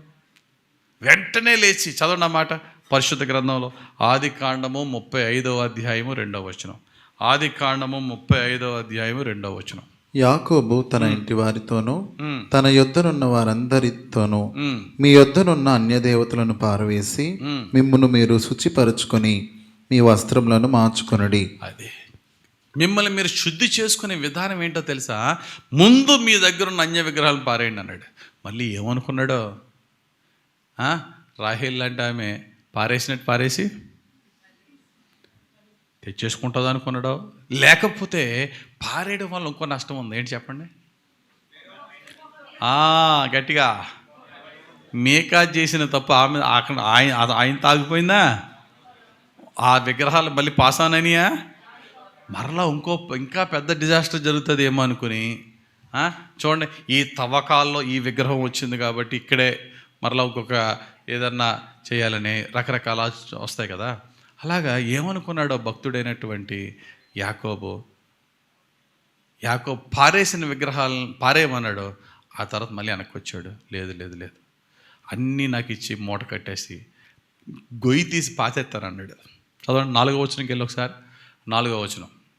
వారు తమ యొద్దనున్న అన్యదేవతలన్నిటినీ తమ చెవులనున్న పోగులను యాకోబునకు అప్పగింపగా యాకోబు షెకెము దగ్గరనున్న మస్తకి వృక్షము క్రింద వాటిని దాచిపెట్టెను. పాతి పెట్టేశాడు. అంటే మళ్ళీ వెళ్ళి యాకోబు వెళ్ళి తెచ్చుకున్నట్టు ఎక్కడ ఉందో బైబిల్లో? మరలా కనీసం ఆ ప్లేస్ కూడా వెళ్ళలేదు. దాచేసాడు. ఎందుకు దాచేసాడు చెప్పండి? ఈ దరిద్రం గోడకు అంటుకోకూడదు, అంతేనండి. ఈ దరిద్రం గోడకు అంటుకోకూడదు. నేను వదిలేశాను, ఫైన్. కానీ నాకులాగా ఇంకా ఆత్మీయ పరిపక్వత చెందనాడు మళ్ళీ దాన్ని ఏం చేస్తాడు? అది తీసుకున్నాడు నెత్తి మీద పెట్టుకోకూడదు అని చెప్పి దాచేసాడు. ఈరోజు దేవుడు అడుగుతున్నాడు, నీలో నాలో ఏమైతే ఉన్నదో వాటిని కనుగో, వాటిని తెలుసుకో, వాటిని దేవుడిని అడిగి వాటన్నిటిని కూడా జాగ్రత్తగా పరిశీలనగా తెలుసుకో. తర్వాత ఏం చేయాలా? దాన్ని ఏం చేయాలా? పాతేయి, బరీ చేసేయి. గిద్యోను భయపడుతూ ఉన్నాడు. శత్రువుల చేత ఓడిపోయి ఇశ్రాయేలీలందరూ కూడా దిక్కులేని స్థితిలో ఉన్నారు. ఆ భయపడుతున్న గిద్యోనుతో దేవుడు వెళ్ళి ఏమని మాట్లాడాడు? ఎవరిని పిలిచాడు? పరాక్రమము గల బలాఢ్యుడా. ఏం బలాఢ్యుడిని ప్రభు, దిక్కులేనులా ఉన్నాను ఇక్కడ. ఏంటి శత్రువుల గురించి భయపడుతున్నావా? ఏం పర్లేదు, నేనున్నాను నీకు. ఈజీగా వారిని జయింది కానీ హ్యాపీగా ఉండన్నాడు. ధైర్యం వచ్చింది. వెంటనే అంతగా ధైర్యపరిచిన దేవునికి అక్కడికక్కడే ఒక బలిపీఠం కట్టి దేవునికి బలి అర్పించి ఆ బలిపీఠానికి ఒక చక్కటి పేరు పెట్టుకున్నాడు. ఏం పేరు పెట్టుకున్నాడు? యెహోవా సమాధానం ఇచ్చును, యెహోవా షాలోమ్ అని చక్కటి బలిపీఠం కట్టుకున్నాడు. ఇప్పుడు గిద్యోన్ని యుద్ధానికి పంపాలా. గిద్యోను యుద్ధానికి పంపి ఖచ్చితంగా 100% నువ్వు కాదు నేనే చేస్తాను. గిద్యోని యుద్ధం మనకు తెలుసు కదా ఎవరు చేశారో. మొత్తం అంతా దేవుడే చేసాడు వాళ్ళు నిలబెట్టి. అయితే గిద్యోను యుద్ధానికి పంపక ముందు చేసిన పని ఏంటి చెప్పండి? గిద్యోను యుద్ధానికి పంపక ముందు దేవుడు చేసిన పని ఏంటంటే, నువ్వు ముందు వెళ్ళి మీ నాన్న నిలబెట్టిన బలిపీఠాన్ని ముక్కల కింద నరికి పాడేసి అక్కడ నా బలిపీఠమును కట్టి అక్కడ బలి అర్పించు, ఆ తర్వాత యుద్ధానికి వెళ్ళు. ఆ బలిపీఠం ఉన్నంత వరకు నీకు ఆశీర్వాదము రాదు. ఇశ్రాయేలీలే. ఇప్పుడు వేరే మతస్థులు వారి బలిపీఠం కట్టుకున్నారంటే దాన్ని బద్దలుకోవడం తప్పు. నువ్వు నా బిడ్డవు, ఇశ్రాయేలీడు, నువ్వు పెట్టుకున్నదే బయలుదేవత యొక్క బలిపీఠం, వెళ్ళి కొట్టమన్నాడు. వెంటనే కొట్టేద్దాం అనుకున్నాడు కానీ కొంచెం భయం వేసింది. ఏం భయం వేసింది? ఆ బయలుదేవత బలిపీఠం కొడితే ఎవరు రివర్స్ అవుతారు? ప్రజలందరూ చుట్టుపక్కల బీదకొచ్చారు. ముందు ఫస్ట్ అది ఎవరు కట్టారు? వాళ్ళ నాన్నతో గొడవ, చుట్టుపక్కలతో గొడవ. ఏంటని ఆలోచించాడు గిద్యోను. ఆలోచించి మాస్టర్ ప్లాన్ తీసుకున్నాడు. ఏంటంటే మంచి తన నాన్న వల్ల 10 మందిని తీసుకుని అందరూ పడుకునేంత వరకు వెయిట్ చేశాడు. గవర్నమెంట్ కూడా ఎంకరేజ్మెంట్లు అన్నీ ఏం చేస్తాయండి, నైట్ టైం రెడీగా జేసీబీలు పెట్టుకుంటారు. ఫట్ ఉదయం లేచేటప్పటికి వాళ్ళు కోర్టుకి వెళ్ళేటప్పటికి బిల్డింగ్లు ఎగిరిపోతాయి అనమాట. అలాగా దీన్ని తీసేయాలనుకున్నాడు. అంతే కరెక్ట్గా పడుకునేటప్పుడు 10 మందిని తీసుకుని బద్దలు కూడా పాడేశాడు. ఉదయం లేచేటప్పటికి ఊరంతా అల్లకల్లోలం. బయలుదేవత విగ్రహాన్ని ఎవడ బద్దలు కొట్టాడంటే ఆడ 10 మంది కలిసి బద్దలు కొట్టేటప్పటికి తెలిసిపోయింది బయటికి ఎవరు? గిద్యోను అని. మొత్తం అందరూ గిద్యోను ఇంటి మీదకి వచ్చారు. గిద్యోను తండ్రి అని, యోవాషు బయటికి రా, నీ కొడుకు ఇది చేశాడు, నీ కొడుకు అది చేశాడు. వెంటనే గిద్యోను అప్పుడు చేసిన గొప్ప కార్యం ఏంటంటే, చూడండి గమనించండి పిల్లరా, గిద్యోనుతో దేవుడు చేసిన పని. ఇక 3 విషయాలు తెలుసుకుందాం. ఒకటేమో మనం ఏం చేయాలా? మనలో ఉన్న ఈవిల్ అన్య బలిపీఠాలను ఐడెంటిఫై చేయాలి. రెండోది ఏం చేయాలా? చేసిన వాటిని ఏం చేయాలా? నాశనం చేసేయాలా, బరియలు చేసేయాలా, బద్దలు కొట్టాలా. మూడోది ఏం చేయాలా? దేవుని బలిపీఠం కట్టామన్నాడు దేవుడు. ఏమన్నాడు? తీసేసిన ప్లేస్లో నా బలిపీఠము కట్టు. అలాగే మనం కూడా ఒక చెడుని తీసేసామనుకోండి, బ్యాడ్ హ్యాబిట్, ఆ ప్లేస్లో ఒక మంచి గుడ్ హ్యాబిట్ పెట్టుకోవాలా. పెట్టుకోకపోతే ఏమవుతుంది? వెళ్ళిపోయిన దయ్యం ఖాళీగా ఉన్నది ఆ ఇల్లు అని చెప్పి ఏం చేసింది? 7 దయ్యాలు తెచ్చింది. నీలో ఆ ఏదైతే చెడును వదిలేసావో చెడు ప్లేస్లో మంచిది పెట్టుకో. దేవుని సంబంధమైన ఆత్మ సంబంధమైనది పెట్టుకుని ఎక్విప్ అవ్వు, ఖాళీగా ఉంచుకోవద్దు. పోగొట్టేసిన, విరగొట్టేసిన, నాశనం చేసిన బలిపీఠం ప్లేస్లో ఏం చేయమన్నాడు? దేవుని బలిపీఠం కట్టేయమన్నాడు. ఇక 4వది ఏంటంటే ఫ్యామిలీ డిక్లరేషన్. ఫ్యామిలీ డిక్లరేషన్ అంటే ఏంటంటే నువ్వు కట్టిన బలిపీఠం. మొత్తానికి ఇక్కడ భక్తుడైనటువంటి గిద్యోని ఎన్ని బలిపీఠాలు కట్టాడు చెప్పండి? ఒకటేనా? ఎన్ని బలిపీఠాలు కట్టాడు గిద్యోను? విన్నారు కదండి, ఇప్పుడే 2 కట్టాడు కదా.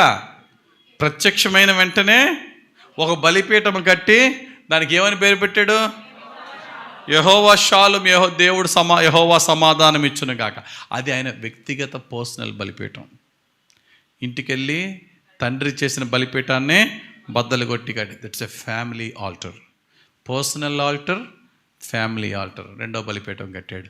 ఆ తర్వాత కుటుంబం అంతటితో కూడా భక్తుడని యెహోషువ చేసినట్టు, యెహోషువ గ్రంథం 24వ అధ్యాయం 15వ వచనంలో, నేనును నా ఇంటి వారము యెహోవాను సేవించదము. నువ్వు రక్షింపబడ్డావు, నువ్వు దేవునికి పర్సనల్ బలిపీఠం కట్టుకున్నావు, ఫ్యామిలీని కూడా దేవునిలో నడిపించావు. ఆశ్చర్యం ఏంటో తెలుసా? తెల్లవారే టైంకి ఊరంతా మీదకి వచ్చినప్పటికి యోవాషుని బయటికి రమ్మన్నారు. యోవాషు వచ్చాడు. ఇదిగో నీ కొడుకు బయలుదేవత బలిపీఠాన్ని బద్దలు కొట్టేశాడు, రా బయటికి తీసుకురా అని చెప్పేసి పెద్ద పెద్ద అల్లరి చేస్తే, ఆశ్చర్యం ఏంటంటే యోవాషు బయటకు వచ్చామన్నాడు తెలుసా? రే, గిద్యోను బయలుదేవత బలిపీఠాన్ని బద్దలు కొట్టాడు. ఎవరికి కోపం రావాలా? ఎవరికి కోపం రావాలా? ఫస్ట్ బయలుకి రావాలా, తర్వాత కట్టినోడిని నాకు రావాలా, ఇంకా ఏమైనా తర్వాత 3వ స్థానం మీరు. ఆ బయలు అనేవాడు ఫస్ట్ కోపం రావాలా.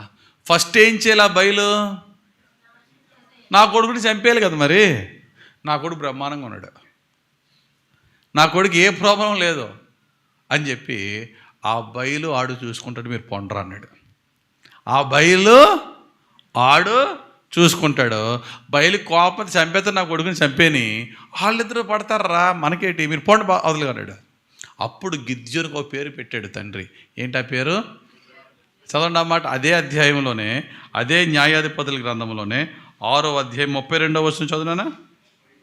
32వ వచనం, 6వ అధ్యాయం 32వ వచనం, న్యాయాధిపతులు. ఒకడు తన బలిపీఠమును విరగొట్టినందున అతనితో బయలు వాదించుకొననిమ్మని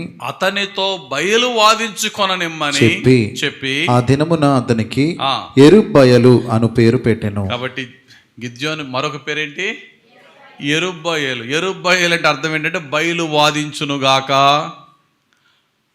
గిద్యోను ఆ బయలు కొట్టుకొనుగాక, మీరు పొండ్ర మీ ఇంటికి అన్నాడు. అంతే. ఇక్కడ ఏం జరిగింది చెప్పండి? తెల్లవారేటప్పటికి ఏం జరిగింది చెప్పండి? గిద్యోన్లో ఉన్న రక్షణ ఎవరికి వచ్చింది? గిద్యోన్లో ఉన్న ఆత్మీయత ఎవరికి వచ్చింది? తండ్రికి వచ్చింది. తండ్రి కూడా గిద్యోను పక్షంగా నిలబడాడు. ఎలాగొచ్చింది తండ్రికి? దేన్ని బట్టి వచ్చింది తండ్రికి? దేన్ని బట్టి వచ్చింది తండ్రికి? నా కొడుకు దాన్ని బద్దలు కొట్టేసినా నా కొడుకు ఏం అవ్వలేదంటే అది ఏమీ లేదన్నమాటనే. ఇప్పుడు నేను దుర్ముహూర్త రోజులు పెళ్లి చేసుకున్నాక నన్ను చూసి కొంతమంది కూడా దుర్ముహూర్త రోజున చేసుకున్నారు. ఎందుకంటే పాస్టర్ గారి ఫ్యామిలీ బాగానే ఉందిగా, మన ఫ్యామిలీ బాగానే ఉంటుంది. మనం ఏమవ్వాలి? కొంతమందికి ఇన్స్పిరేషన్ అవ్వాలి, ఆదర్శం అవ్వాలి. గిద్యోను చూశాడు, నేను ఇంత భక్తితో కట్టుకున్న అంత గొప్ప పవర్ఫుల్ బయలుదేవత అనుకున్నాను, బద్దలు కొట్టి వాడేస్తే మనోడు హ్యాపీగా ఉన్నాడు. నా కొడుకుని ఏం చేయలేకపోయింది. అది నా కొడుకు నమ్ముకున్న దేవుడు గొప్పోడు అని చెప్పి, నా కొడుకు విశ్వాసం నేను ఉంటానని చెప్పి నిలబడ్డాడు. ఫ్యామిలీ రక్షింపబడింది. కాబట్టి ఈ 4 విషయాలు గుర్తుపెట్టుకోండి. ఒకటి, నాలో ఉన్న, నా కుటుంబంలో ఉన్న అన్య బలిపీఠాలు ఏంటి? 2, వాటిని తీసి నాశనం చేయి. 3, వాటి ప్లేస్లో దేవునికి ఇష్టమైన బలిపీఠం కట్టుకుందాం. దేవునికి ఇష్టమైన కుటుంబ ప్రార్థన బలిపీఠం, వ్యక్తిగత ప్రార్థన బలిపీఠం. భక్తుడైనటువంటి గిద్యోను 2 బలిపీఠాలు కట్టాడు, పర్సనల్ ఆల్టర్, ఫ్యామిలీ ఆల్టర్, అటువంటి బలిపీఠాలతో మనం బలపరుచుకుందాం. అండ్ లాస్ట్ అండ్ ఫైనల్, నాతో పాటు నాతో ఉన్న వారిని కూడా దేవునిలో నిలబడదాం, దేవునిలో బలపరుద్దాం. ఫ్యామిలీ ప్రభుని ఆరాధించేవారిగా ఉందాం. ఒక్కసారి మనం చెక్ చేసుకుందామా? ప్రార్థనలు చేసుకుంటున్నానండి, కుటుంబ కష్టాలు పోవట్లేదండి. కుటుంబ ప్రార్థన చేసుకుంటున్నానండి, ఇంకా శోధనలు పోవట్లేదండి. అంటే కారణం ఏంటంటే నీకున్న నీ పర్సనల్ బలిపీఠము, నీ కుటుంబ బలిపీఠానికి మించిన బలిపీఠాలు నువ్వు ఇంకా ఉన్నాయి నీ ఇంట్లో. అవన్నీ కూడా వీటిని అణిచేస్తున్నాయి. దేవుడు అన్నాడు, మీ నాన్న కట్టాడు బలిపీఠం, నువ్వు దానికన్నా పెద్ద బలిపీఠం కట్టే అనొచ్చు కదా. అదేనా? మీ నాన్న కట్టాడు బలిపీఠం, దానికంటే ఒక 6 అడుగులు ఎత్తు బలిపీఠం నాది కట్టే అనొచ్చు కదా. లేదు, దాన్ని డిస్ట్రాయ్ చేయి, అక్కడ నా బలిపీఠం కట్టు. First remove it, destroy it and build my altar. ఈరోజు దేవుడు చెప్తున్న మాట అదే. ఎవరి ఇంట్లో దేవునికి విరోధకరమైన బలిపీఠం ఉంటుందో ఎలా తెలుసుకుంటానండి అంటే సింపుల్, కొన్ని సైన్స్ ఉన్నాయి. ఆ ఇంట్లో సమాధానం ఉండదు. ఫస్ట్ దేవునికి విరోధకరమైన బలిపీఠం ఉన్న ఇంట్లో సమాధానం ఉండదు. నువ్వు ఇల్లంతా వెతికి ఎక్కడ విగ్రహం లేదండి మా ఇంట్లో, ఏ అన్యదేవత లేదండి, ఏ బొమ్మ లేదండి అంటే బొమ్మ కంటే పెద్ద బొమ్మలు ఉన్నాయి నీ హృదయంలో. ఆ విగ్రహాల కంటే భయంకరమైన విగ్రహాలు ఉన్నాయి వ్యక్తిగత జీవితంలో. కాబట్టి పీస్ ఉండదు ఆ ఇంట్లో. There will be no peace. రెండోది, కుటుంబ ప్రార్థన ఉండదు, ఏకీభవించి చేసే ప్రార్థనా జీవితం ఉండదు. మూడోది, ఆత్మ సంబంధమైన దప్పిక ఉండదు ఆ ఇంట్లో వాళ్ళకి. వాక్యం పట్ల ఆసక్తి, ప్రార్థన పట్ల ఆసక్తి, దేవుని మందిరం పట్ల ఆసక్తి, పరిచర్య పట్ల ఆసక్తి ఉండదు. 4, ఆ ఇంట్లో అంతా కన్ఫ్యూజనే, ఏది క్లారిటీ ఉండదు, సమాధానం ఉండదు, కన్ఫ్యూజనే, అంత క్లారిటీ ఉండదు, అంత అన్ని డౌట్సే. దేవుని చిత్తం ఏంటో సరిగ్గా అర్థం కాదు, దేవుని మార్గం ఏంటో తెలుసు, కానీ ప్రార్థన చేస్తారు, వాక్యం చదువు, చర్చికి వెళ్తారు. కారణం ఏంటో తెలుసా? దానికంటే నువ్వు చేసే ప్రార్థన కంటే దేవునికి వ్యతిరేకంగా చేసే అపవిత్రమైన క్రియలు ఎక్కువ ఉన్నాయి ఇంట్లో. అది టీవీ ద్వారా అవ్వచ్చు, సెల్ ఫోన్ ద్వారా అవ్వచ్చు, ఇంటి బయట నువ్వు చేసే రహస్య పాపం అవ్వచ్చు, నీ మనసులో పెట్టుకున్న క్రోధం, కోపం, ద్వేషం, ఇవి కూడా అంతే విగ్రహాలే, వ్యభిచారాలే కాదు. అన్ఫర్గివింగ్ హార్ట్, క్షమించలేని హృదయం, కోపం వచ్చాడు, ఉత్తినే కోపం వచ్చాడు, ఆ కోపంతో ఎంత మాటన్నా మాట్లాడాడు, ఆ కోపంతో అసలు కొంతమందికి కోపపడే అర్హత ఉందా లేదా చెక్ చేసుకోవాలండి. అదేనా? కొంతమందికి కోపపడే అర్హత ఉందా లేదా అంటే, కోపానికి కూడా ఆ అర్హత ఉండాలండి అంటే ఉండాలా. అమ్మ మీద కోపపడే అర్హత పిల్లలు లేదు. అదేనా? అమ్మ మీద, నాన్న మీద నీకు ఇంకా వయసు రాలేదు. నువ్వు ఒక వ్యక్తి మీద కోపపడుతున్నావు అంటే ఆ వ్యక్తి మీద కోపపడే అర్హత ఉందా లేదా చెక్ చేసుకో. అర్హత చూసుకో, ఎంత వస్తే అంత కోపం పడతావు. ఓ అర్హత, కోపానికి కూడా ఒక ప్రోటోకాల్ ఫాలో అవ్వకపోతే, నాకు ఎస్పీ మీద కోపం వచ్చిందని చెప్పేసి కానిస్టేబుల్ ఎస్పీని తిట్టాడు అనుకో, అర్హతగా ఉండాలి కదా. కోపానికి కూడా ఒక ప్రోటోకాల్ ఉండాలి కదా. ఎవరి మీద కోపపడుతున్నాం, దేని మీద కోపపడుతున్నాం, దేనికి కోపపడుతున్నాం, ఇవన్నీ మన జీవితాన్ని నాశనం చేసే విగ్రహాలు. ప్రియులారా, ఒకసారి చెక్ చేసుకుందాం. ఇటువంటి ఆల్టర్స్, అన్య విగ్రహాలు, అన్య బలిపీఠాలు అంటే ఇంట్లో సమాధానం ఉండదు. అలా కాదు, వాటన్నిటినీ తొలగించుకొని దేవునికి ప్రీతికరమైన పరిశుద్ధ జీవితంతో వ్యక్తిగత ప్రార్థన, కుటుంబ ప్రార్థన, దేవునికి ప్రీతికరమైన, యథార్థమైన, నీతికరమైన జీవితం ఉంటే ఆ ఇంట్లో ఏముంటుందో తెలుసా? దేవుని సన్నిధి ప్రతి గదిలో ఉంటుంది, ప్రతి రూమ్లో దేవుని ప్రజెన్స్, గాడ్స్ ప్రజెన్స్ ఉంటుంది. ఎల్లప్పుడూ కుటుంబ ప్రార్థన జరుగుతుంది. ఇంట్లో ఎంతమంది ఉన్నా సరే అందరితో సమాధానం ఉంటుంది, అందరికీ సమాధానం ఉంటుంది, ఒకరి పట్ల సమాధానం ఉంటుంది. ఇంట్లో వారు చేసే ప్రతి క్రియలో, తీసుకునే ప్రతి నిర్ణయం క్లారిటీ ఉంటుంది, కన్ఫ్యూజన్ ఉండదు, ఫుల్ క్లారిటీ, సమాధానం ఉంటుంది, క్లారిటీ ఉంటుంది. దేవునికి స్తోత్రం కలుగును గాక. తల్లిదండ్రుల్లో ఉన్న విశ్వాసం పిల్లల్లోనికి వెళ్తుంది. జనరేషనల్ ఫెయిత్, పిల్లల్లో ఆత్మీయత కొనసాగుతుంది. 128వ కీర్తన వారి జీవితంలో నెరవేరుతుంది.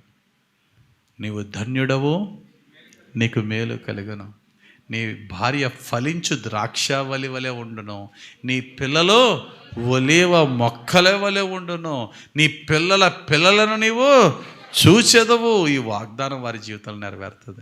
కాబట్టి ప్రియులారా, ధ్యానించిన వాక్య ప్రకారంగా ప్రభువుని అడుగుదాం. ప్రభువా, నీకు ఇష్టము లేని బలిపీఠాలను నా ఇంట్లోంచి తీసేయి. ముందు నా హృదయంలోంచి తీసేయి. నా జీవితంలోంచి నీకు ఇష్టం లేని బలిపీఠాలు తీసేయి. నా కుటుంబంలో నీకు ఇష్టం లేని బలిపీఠాలు తీసేయి. నా ఇంట్లో నీకు ఇష్టం లేని బలిపీఠాలు తీసేయి. నీ సన్నిధి ఎల్లప్పుడూ నాతో, నాలో, నా కుటుంబంలో, నా ఇంట్లో ఉండులాగున నీకు ప్రీతికరమైన బలిపీఠముతో నిన్ను ఆరాధించే జీవితము నాకు, నా కుటుంబానికి దయచేయి ప్రభువా. నా మనసు, నా మైండ్ నా బలహీనతల్ని గమనించి గుర్తించలేని స్థితిలో ఉంటే నీ ఆత్మతో నాకు అది తెలుపు. ఎందుకంటే ఆత్మ చేసే పరిచర్య అట పాపాన్ని ఒప్పించే పరిచర్య అట. పాపము గురించి, నీతిని గురించి, తీర్పును గురించి ఒప్పించే నీ ఆత్మతో నా తప్పుడు బలిపీఠాలు ఒప్పించి నాలోంచి తీసేసి నాశనం చేసి నీ పరిశుద్ధ బలిపీఠాలనే నాలో నిర్మించి స్థిరపరిచి నాతో పాటు నా కుటుంబము కూడా నీ పరిశుద్ధ బలిపీఠం ఎదుటి సాగిలపడి నిన్ను ఆరాధించి నిన్ను సేవించే జీవితం ఇవి ప్రభుని దేవుని అడుగుదాం. దేవుడు అట్టి అభిషేకం, అట్టి కృప, అట్టి ఆశీర్వాదం, అట్టి శాంతి, సమాధానము యేసుక్రీస్తులో మనందరికీ దయచేయును గాక, మన కుటుంబాలకు అనుగ్రహించును గాక. ఆమేన్. ప్రార్థన చేసుకుందాం. మహిమగల తండ్రి, ఈరోజు మీరు ఇచ్చిన వాక్యం బట్టి వందనాలు. ధ్యానించిన వాక్యం అందరి జీవితంలో రక్షణ వాక్యముగా, అభిషేక వాక్యముగా, దీవెన వాక్యంగా మా వ్యక్తిగత జీవితాల్లో, మా కుటుంబస్తులలో, మా గృహాలలో, మా సంఘాలలో నీకు వ్యతిరేకమైన బలిపీఠాలన్నిటినీ బ్రద్దలగొట్టి, అన్నిటినీ సమాధి చేసి, అన్నిటినీ నాశనం చేసి మా జీవితంలో నీ పరిశుద్ధ బలిపీఠమనే సంపూర్ణంగా కలిగి ఉండి నీ పరిశుద్ధ బలిపీఠం యొద్దనే సాగిలపడి మా జీవితాల్ని సంపూర్ణంగా సమర్పించుకొని దీవింపబడే భాగ్యం ఇప్పుడు మా చివరి శ్వాస వరకు మాకు అనుగ్రహించమని యేసుక్రీస్తు వారి పరిశుద్ధ నామములో ప్రార్థించి వేడుకొనిచున్నాం మా పరమ తండ్రి. ఆమేన్. God bless you.